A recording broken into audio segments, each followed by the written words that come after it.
2007. So there's some bright spots in the county. Some communities are not quite where they were some years ago, but all the communities realized an assessment increase both this year and last year. And I'm trying to remember, I think it was one or two that did not the year before, but for sure this year and last year, all the communities did realize a positive increase. Okay, thank you.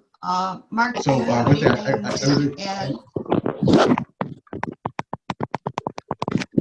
thank you, Commissioner. No, I'm good. I think that Scott summarized it very well. But I would like to point out one item. If you look at the comparisons and valuations that Scott has provided with us, we are still, when you look at state equalized value versus taxable value, our state equalized value is $58 billion, and our taxable values in Wayne County are $44 billion. So that is a significant spread of $14 billion. So if there's any anticipation of drops in value, and Scott, correct me if I'm wrong, we would have to drop below the taxable value before it starts hurting our property tax revenue. Is that correct?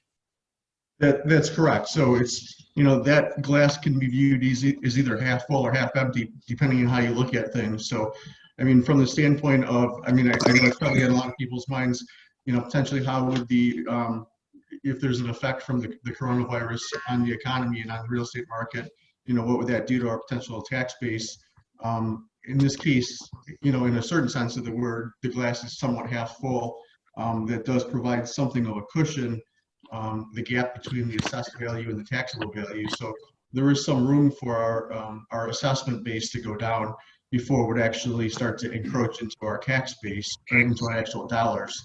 So there is a little bit of a cushion that we could dip down into should the market take a little bit of a downturn, not for a protected amount of time, for some amount of time. If you go back in history, going back to 08, the 08 recession, our property values dropped by 4% the first year and 10% each of the next 2 years. And in this situation, roughly, we would have to drop close to 25% before it affected our going forward revenue. That's right. Yeah, it's looking at the 10 or 12 or so year history for things. It's interesting to see that the tax base really didn't start to suffer an impairment until some years into it. But when it did, it really did. So if this doesn't really leave a chilled effect on the economy for a number of years, we should be able to endure a hit. And then I just want to remind the committee of one more thing: is that the other matter that I was writing myself some notes here on. Go ahead, Scott. I'm sorry, there was a little bit of a cutout. The way that the sales study periods look backward in time, let's say that this, call it if you will, this Corona period started for the beginning of March of 2020. The capturing of the Corona period, if you will, in the assessments in the real estate study won't really begin to occur substantially until the 2022 assessment year. So even next year, I mean, it's of no consequence whatsoever for this year's assessments. In 1 month out of 24, it'll affect the 2021 assessments. But basically 2 years from today, we'll be having a conversation, and it'll have about a half effect on the 2022 assessments. So there'll be a substantial time lag before we really even know what this does to our assessment base. If it does have a pronounced effect. So there is some substantial time once you get glasses half full for us to be able to anticipate what the effect will be. And then even once we know what that effect is, there is that gap or that cushion between the AVs and the taxable values.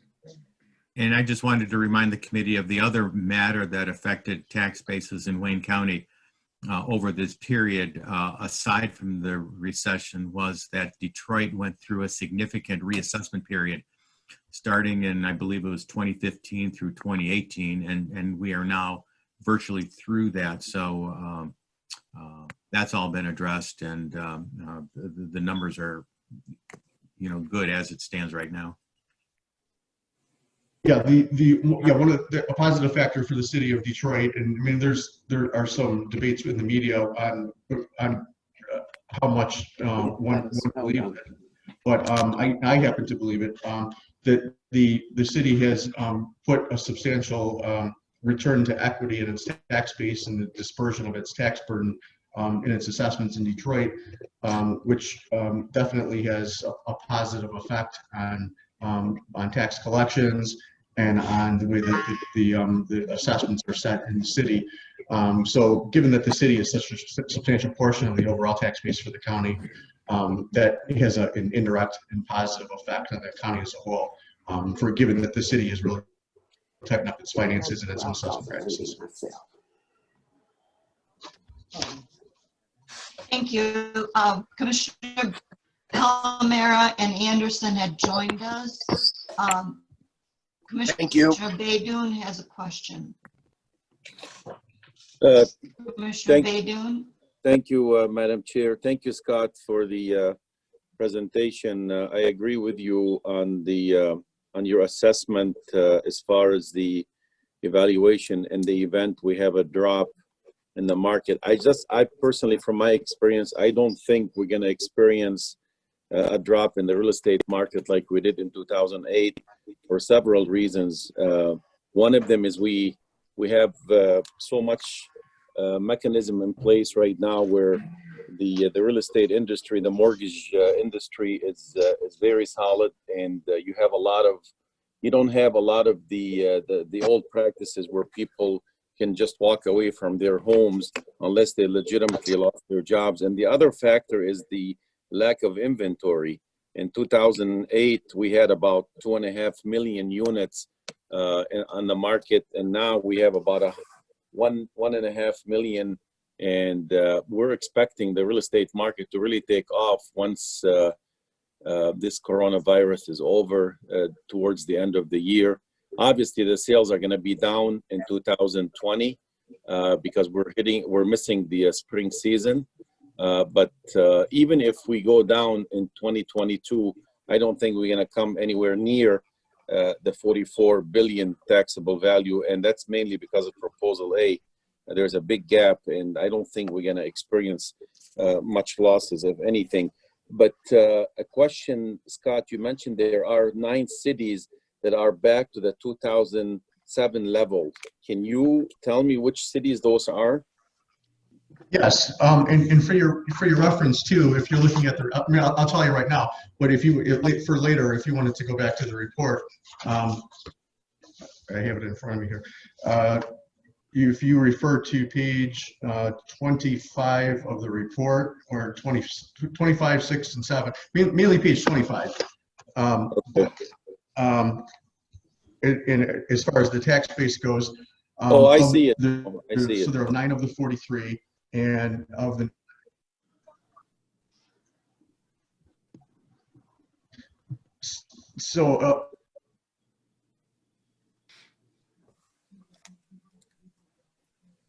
in Sumter, and then on the side of the cities, Grosse Pointe Farms, Park, Plymouth, and Northville. Okay, yeah, I see that. Yeah. So it's at the far right-hand column on page 25. And of course, TV is taxable value, which is tax base, which is the number that counts more than the other one. Okay, thank you, Scott. You're welcome. It was my pleasure. Thank you, Commissioner. Thank you. Commissioner Anderson and Commissioner McCormick, in that order.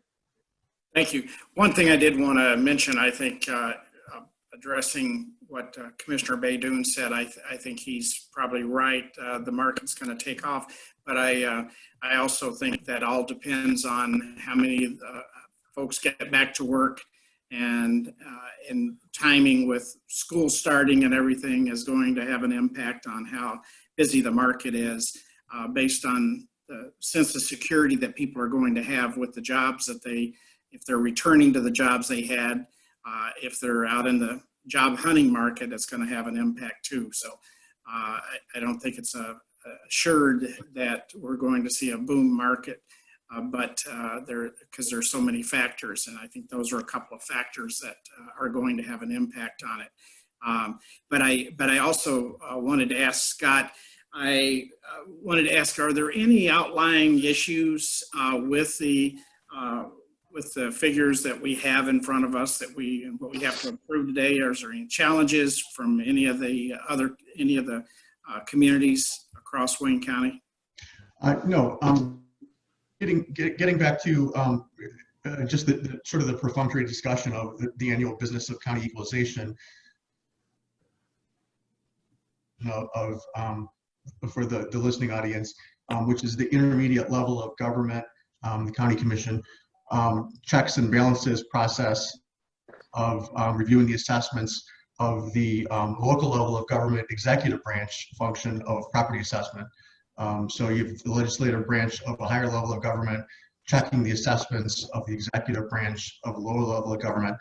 No, there were no issues, sir, to answer your question.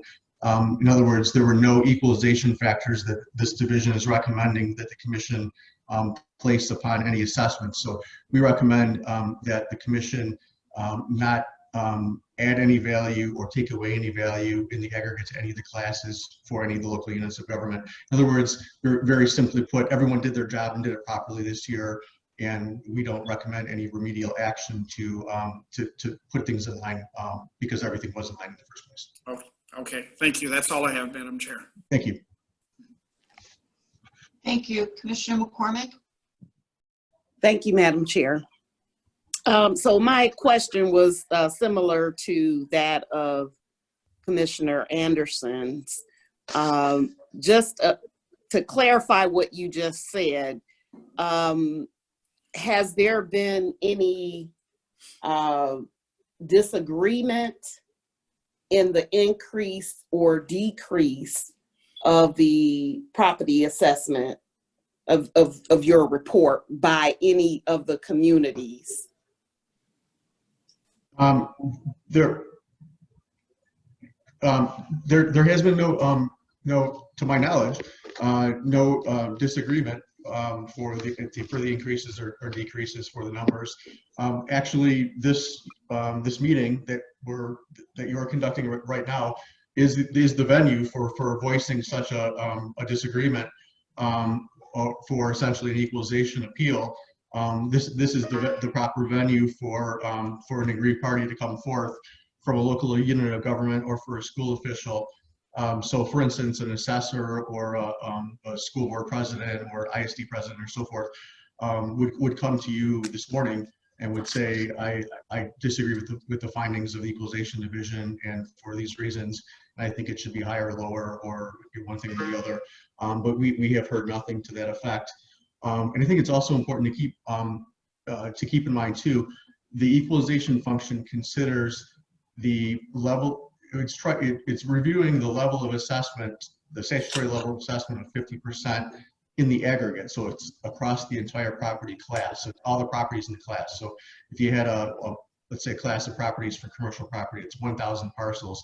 It's whether on the average, everything is at 50% of its normal market value. And that doesn't preclude individual assessments from some of them being a little higher or some of them being a little lower. And that may very well be the case. But what this is measuring is on the average. So there is a distinction between those two things, and what the equalization is doing and essentially what you're doing and what I'm recommending to you in my review of things for recommended equalization factors is looking at sort of the whole rather than the individual assessment. So it's the average level of assessment for everything rather than the individual parcel by parcel assessment, which is what a local assessor function is.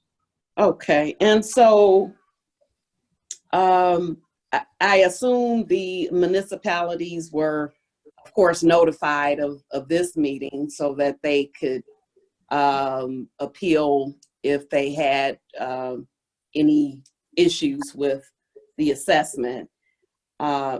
Is that, I guess that's correct, right?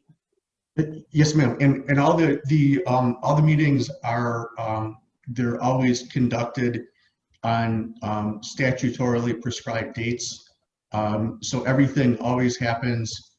There's literally at the end of the report a such thing as a property tax calendar.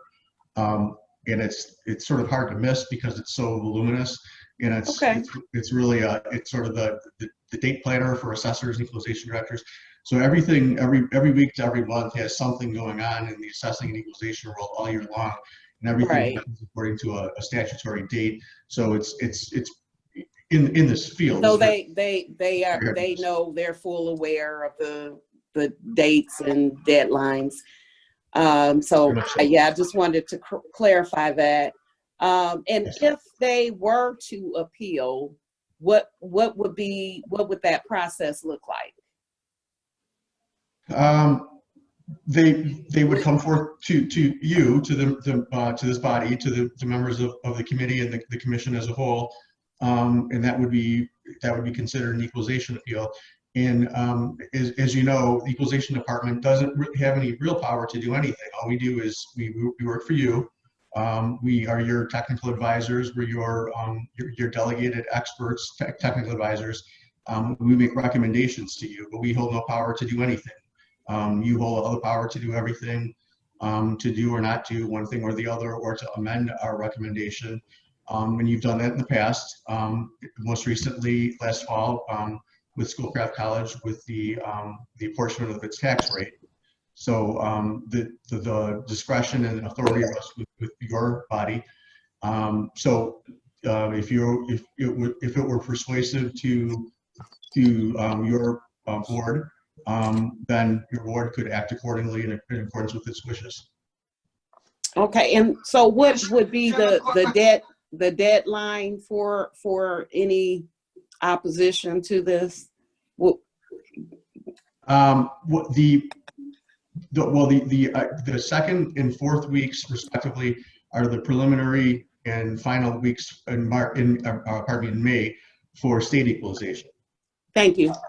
So after the county commission does its business now in the month of April, in the successive month in May is when the state would state equalize, and then if a party were aggrieved, then there still becomes a venue to go past that to the Michigan Tax Tribunal, and then pursue things in a court in a more formal venue, as opposed to coming in and speaking with you sort of in a more informal sense. So there are mechanisms for that, and normal things for Michigan Tax Tribunal appeals are typically 35 days from whichever body is taking an action, whether it's the local board review. In this case, it would be county commission doing county equalization work. It could be the state tax commission doing state equalization. It could be Michigan Tax Tribunal doing a small claims appeal, and then going to a higher body. So it's typically 35 days from whatever action date there is to the next level of appeal. Thank you. Thank you. Madam Anyone Chair. else? We have about 5 more minutes Yeah, before we have to move on. Madam Chair, I have a quick question. This is Sam Who is Baidoun. that? Baidoun. Commissioner Baidoun? Yeah. Scott, Commissioner Baidoun? yes. Can you hear me? Yes, I can. Yes. Scott, looking on page 18, a quick overview of the 43 municipalities. The only 2 cities that I see they had a negative increase, if you will, in taxable value was the city of River Rouge and Trenton. River Rouge being minus 17.25, but the rest of the cities were all up. And I can understand probably why River Rouge, because of the declining value in properties. I can actually explain that if you like when you're. Sure. Yes. Okay.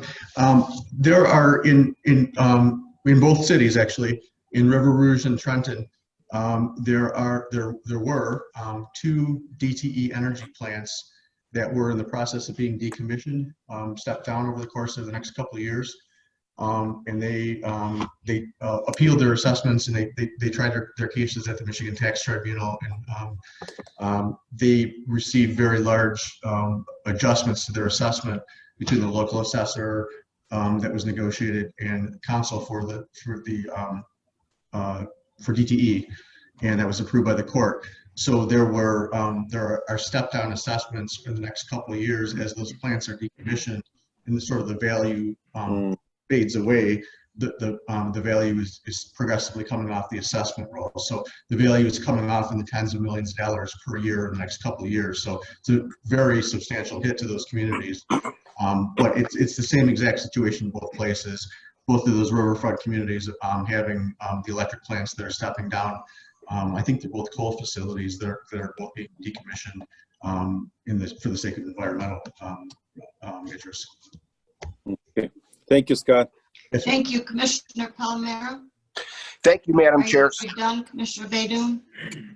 Yes, I'm Go done. ahead, Commissioner Palmera. Thanks, Madam Chair. Scott, could you very briefly, in follow-up to Commissioner Baker McCormick's question about how a community might appeal, could you briefly discuss how a few years ago River Rouge came forward and appealed at the equalization meeting because of commercial property, what they believed to be overassessments, how the commission acted, and then a few weeks later, how we had to go back and straighten that out?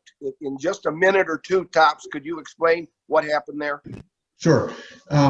What happened some number of years ago, I think it was maybe 5 years ago, let's say, the local assessment appeals board, the March Board of Review, lowered the assessments very, very substantially at the city of River Rouge for, I think it was its residential property. Or no, pardon me, no, it was its commercial property, the commercial district, because of there was a bridge closure, very substantially. And that, very simply put, threw the assessments out of whack from an equity standpoint versus how the equalization study suggested where they should be. And that put an indicated equalization factor, I think it was about 1.4. So in other words, the assessor put a certain set of numbers out there. The appeals board lowered them way down. We suggested that they go way back up. They were successful at the initial pass with their equalization appeal with the county commission. And then I think the unintended consequences were, it was realized eventually that excess amount, yes, the county commission could could retain those numbers in their lower state, but one way or the other, then the state would have to come along and take that excess amount of value, whether it was put on River Rouge or it was put on everyone else, it would have to be made up somewhere, very simply put. So in other words, instead of the commercial value being put back onto River Rouge where it would have originally gone, it would have to be put on all commercial properties in a very incremental amount across the entire county as a whole. So City of Detroit, City of Southgate, City of Grosse Pointe Park, everyone else in town would have to have River Rouge's value incrementally placed and spread upon it in the aggregate by the state of Michigan. So that was realized to be an unintended, undesirable consequence, and the commission reversed itself and put River Rouge's numbers back to where they were originally prior to these very substantial sort of over reductions, if you will. Thank you, Scott. That's great. Thank you. Thank you. Commissioner Palmera, did you say you moved the item? Yes, I did. My audio may not have been working properly, but I moved the item for approval. Support. Thank you. It's been moved and supported. Any more discussion? All in favor, say aye. Aye. Aye. Anyone opposed? Motion carries. Thank you. Next item, Madam Thank you. Clerk. Item F, such other matters as may be properly submitted before the committee. Madam Chair. Yes, Commissioner Anderson. Oh, I see you. I see you might have seen the message that I sent you about the attendance because a couple of us, including myself, joined a little late to make sure we're recorded as being present. I did announce earlier that you joined us. All right. Thank you. I missed it. Thank you. That's all I have. Everyone is here. All the committee members are here. Next item.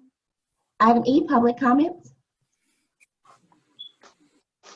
Anyone from the public wishing to comment? Just chime in. Anyone from the public wishing to comment?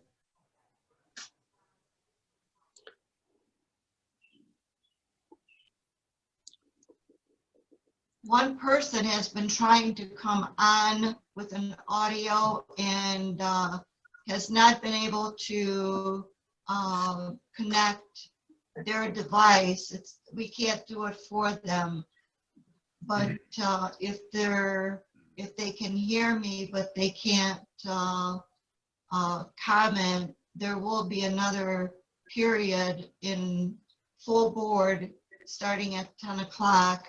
At that meeting, hopefully that will be resolved. And if the person wants to make public comments, they can at that time. So you're welcome to come back if you can hear me. Last call for public comments. Anyone else? I hear none. Next item.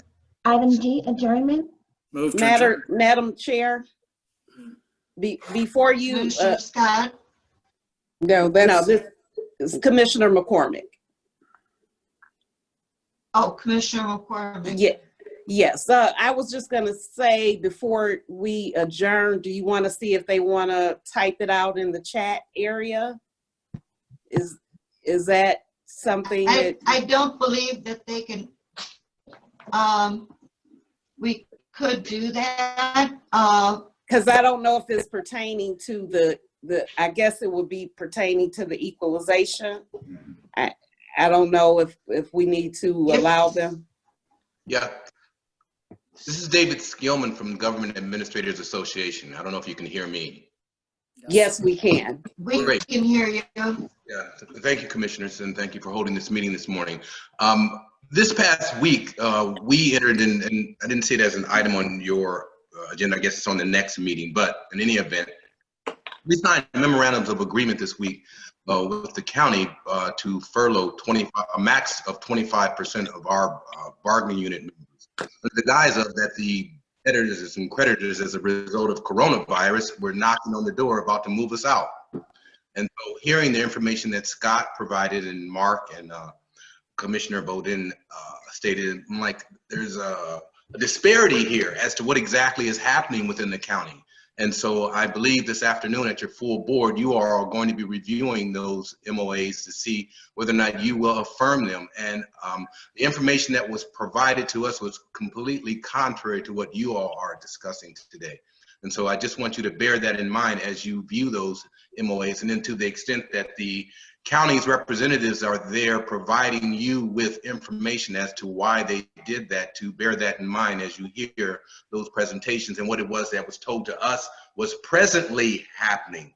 It just feels like there's a rush going on here that may not necessarily be necessary to sustain the county. And so please do look at those with a very critical eye and to question what exactly it is that was is actually going on right now.